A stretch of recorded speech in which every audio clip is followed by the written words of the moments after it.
Our first guest is a talented and very, very popular actor. You know why this man is so popular? Why? Because he's so likable. When people watch this man's films, they say to themselves, there is a nice guy. Okay. Yeah. He was recently named by a Gallup poll of his countrymen as the sexiest Canadian in the world. Oh, but I'm sure that's an old, it must be an old, I'm sure there's new data since then. Just have a feeling. Do you think you could give him a run for your money? No, no way. Yeah. Just kidding. Ladies He and is gentlemen... definitely the sexiest Canadian. Okay, good. Ladies and gentlemen, here he is, Michael J. Fox.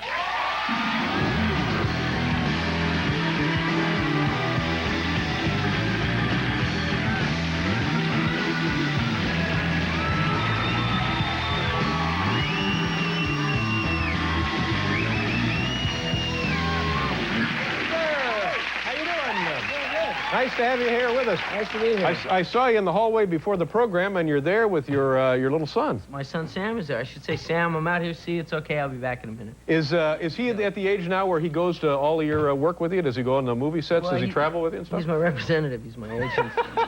He's doing pretty well. Yeah. You know, I just before we start, I just wanted to say, I've done this show a lot of times Yes. with you, but today I feel a real bum because my hair just isn't working today.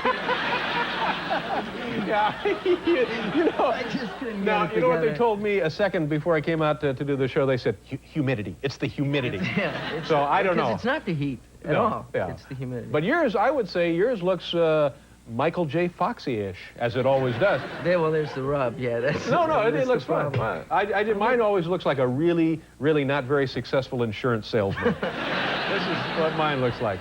How old is Sam? Was there. He's 2.5. 2.5. Yeah, that must be a lot of fun. He travels around a lot with us. Does he travel well? Is it? Yeah, he's unbelievable.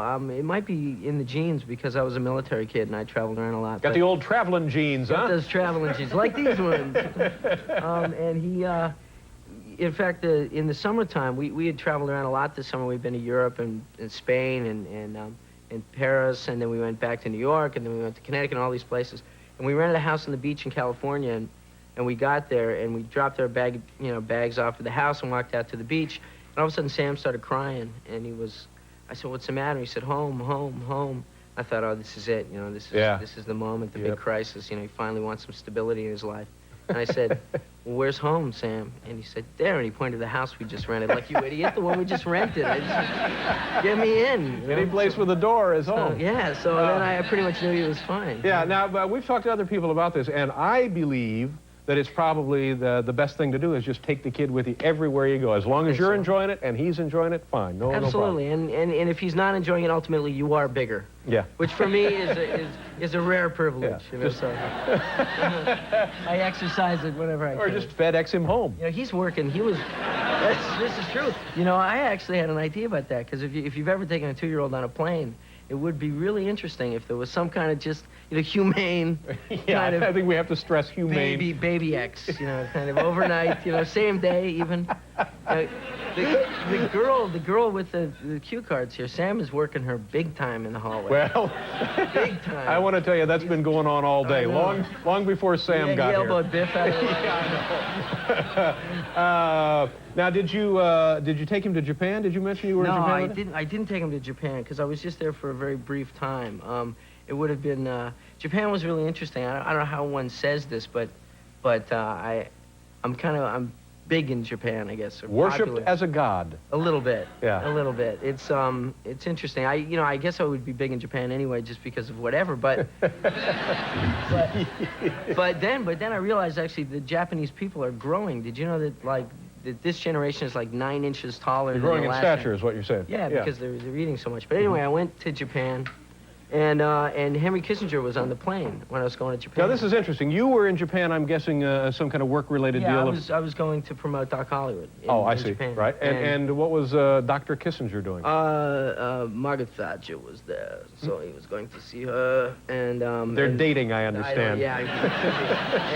And so I talked to him a little bit on the plane, which was cool. And he was saying, Mikhail has a problem with the thing. And it was cool. He actually knows Mikhail Gorbachev and everything. And we get off the plane.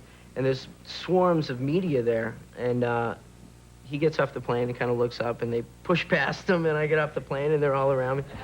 That wasn't so bad, but then it got really incredible when we got down through customs and all that stuff, and there were like 2,000, Japanese girls who are really interesting because on their own they're very sweet and polite and nice. Individually, you're saying? Individually, they are Demure, very kind of, demure and very sweet, and they give you gifts. As a group, they're animals. They're Huns.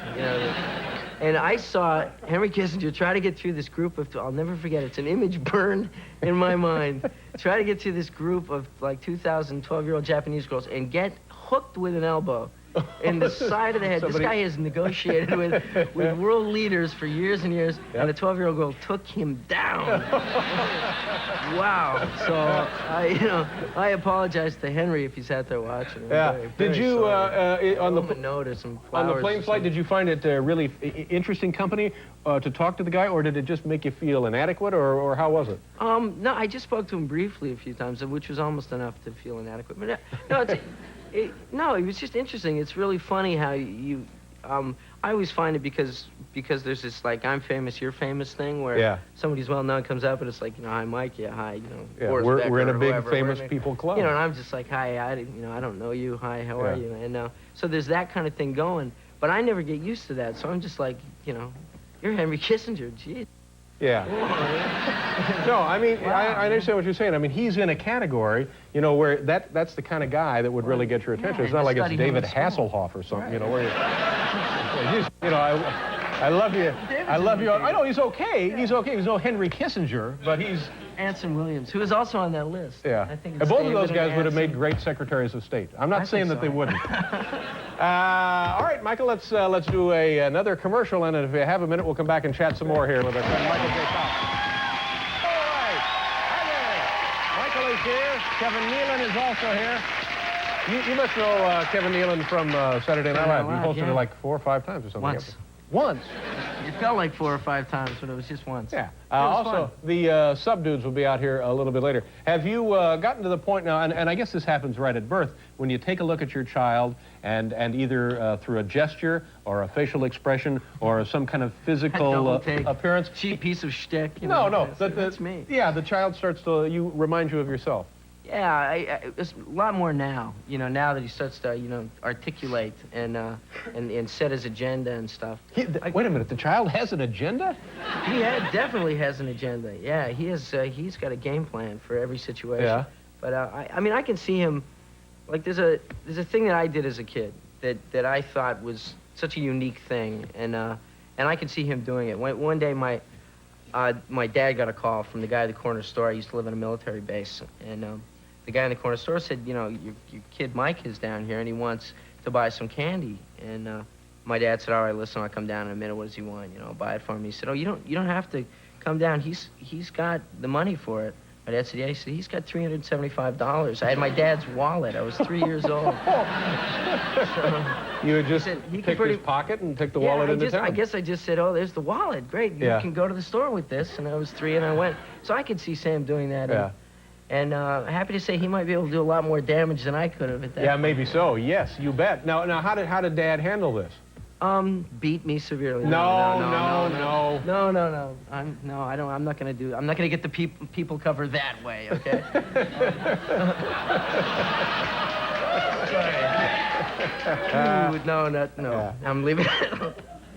No, he just was kind of cool about it. I was a weird kid, and my kid is a weird kid, and this saga continues. Yeah, but that's the kind of thing I think as a parent you would think, well, this is, we better look into this. But on the other hand, it's also sort of cute, and you got to be a little proud that he could pull this off. Exactly. Yeah, I mean, it'd been different if it was a quart of whiskey he was after. I may have done that too. No. And then, now what are you working on? So you take me into banks and say, so Mike, what do you think of the security in this place? You're an expert. A hardened criminal on your hands.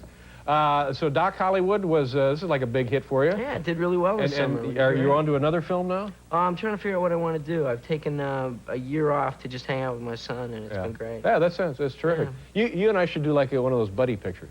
Yeah, absolutely. Yeah.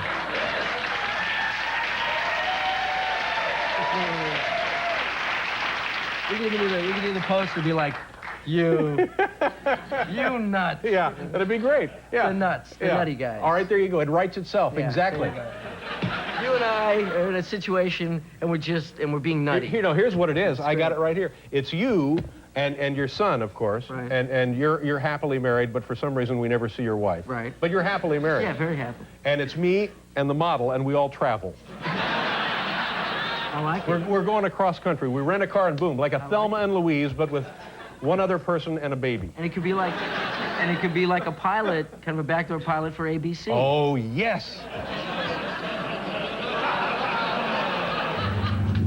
Michael, it's always a pleasure to see you. It's And been I fun. couldn't be happier for you with your professional success and your family. I think that's just great for you. Nice to have you here. Michael J. Fox, kids. We'll be right back.